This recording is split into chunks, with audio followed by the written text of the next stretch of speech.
ये जी सीट, पुरानी सीट, आज हम इसको फिट करेंगे।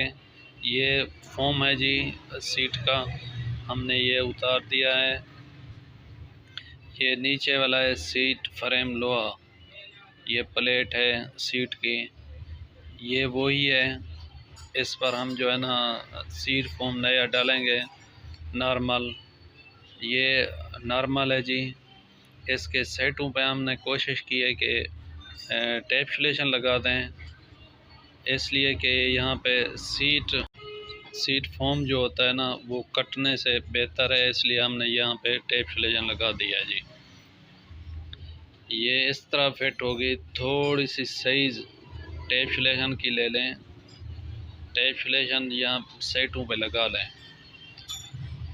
यहाँ कट जाने से बेहतर है। यहाँ सीट पोस्ट जो है ना कट जाने से बेहतर है। अच्छा तो यही है, अगर आपके पास डबल टेप हो तो वो इससे ज़्यादा बेहतर है, वो भी इससे मजबूत रहेगा, अच्छा है अगर डबल टेप मिल जाए तो। वरना ये भी अच्छा है, सही है, इसमें कोई फ़र्क नहीं है। अब जो है हम ना अगला प्रोसेस, इस पर हमने सीट फोम जो है रख दिया है, वो नॉर्मल पड़ा था।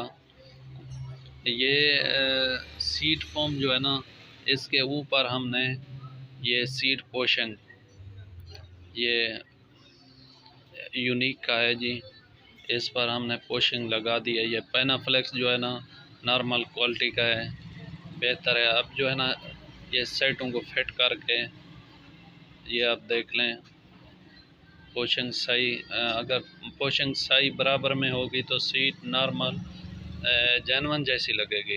ये देखें जी, इसके सेटों पे हमने सेट कर रहे हैं जी।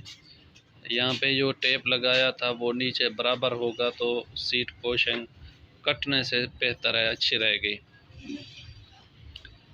ये इसको जो लॉक है, हम इसको लॉक कर रहे हैं, सीट पोश को लॉक में लगा रहे हैं जी।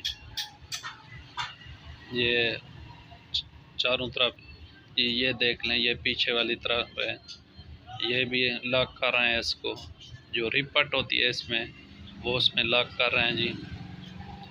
ये चारों कोनों को फिट करके आपको ये सीट मुकम्मल दिखाते हैं जी। ये देखें जी, ये फ्रंट वाली साइड है जी, इसको हम भी लॉक कर रहे हैं। ये सही हो गया जी। आगे देखें जी, ये थोड़ा सा इसको साफ़ कर लेते हैं। ये साफ़ हो, ये देखें जी, ये यूनिक की हो गई, ये जेनवन जैसी हो गई, ये सेटां भी मजबूत हो गई, फोम भी इसका अच्छा लग गया। ये जी देखें जी, माशाल्लाह एक नंबर बन गए जी।